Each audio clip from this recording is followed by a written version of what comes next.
Hey guys, I'd like to welcome you back to the final video of this video series where I was just making something random, probably a bit too random.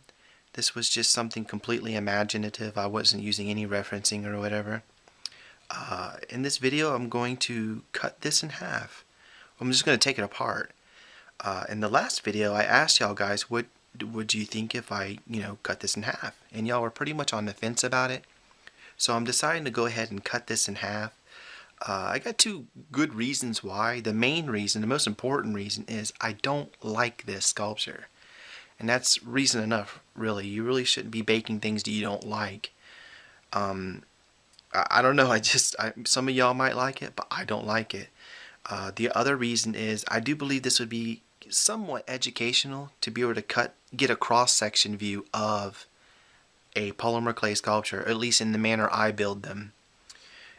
Do I build them accurately like they're supposed to be built? I don't know. I don't think there is any specific way. There's so many ways that you can work this clay. There's so many methods. I've seen a lot of people use polymer clay in so many different approaches to it. But I do know the more you know about what you're doing, the better off you are with this. So to be able to look at this, the side view of a cross section of this, I can actually see the real thin areas, how thick the thick areas are, and it gives you a good insight on what's going on with the clay, because the thick areas are going to have to be baked longer than the thin areas, and it's interesting at the least. But I wanted to close this series up, and I know this is a bit of an unusual way. It's not what you're normally used to seeing.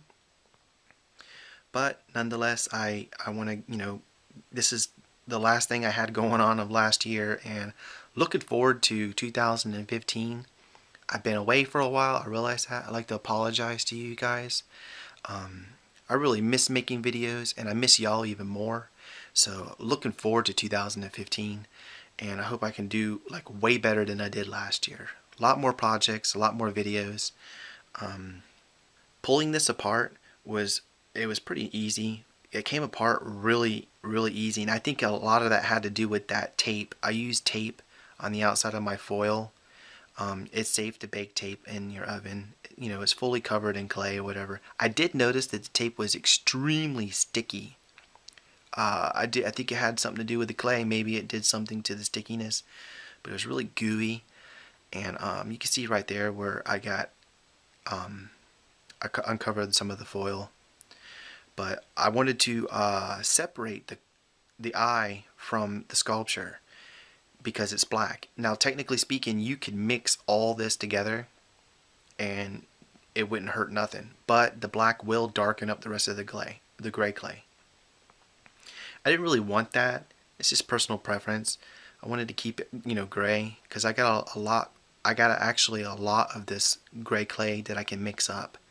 And for those of you that are just tuning in and are new to the channel, I use a 50-50 mixture of Super Sculpey, which is the pink stuff, and Super Sculpey Firm, which is the gray. It stays gray because the Super Sculpey, which is pink, is semi-translucent. So when you mix them together, you still get a gray a gray looking clay, but it's a little bit firmer, but it's soft and has a little bit more moisture than that Super Sculpey Firm. Any of y'all that's ever messed with Super Sculpey Firm, you'll know right away that it's really hard and it feels really dry. And to be honest with you, I've never worked with it by itself. So I can't vouch for anything like that. I can't speak for that.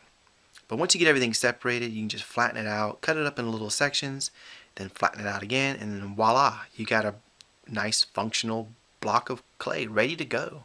I mean, you could practice your heart out on this stuff. I'm really glad that y'all took the time to watch this video. I'm super excited about being back. I'm glad, I miss you guys, and I miss sculpting, and I can't wait to get started again. So let me know what y'all guys think. Looking forward to hearing from you, hopefully. And don't forget to drop me a like. That would be awesome. Thumbs up this video, or whatever you call it nowadays. So until next time, I guess I'll see you here again soon. Thank you so much for watching. You guys are awesome.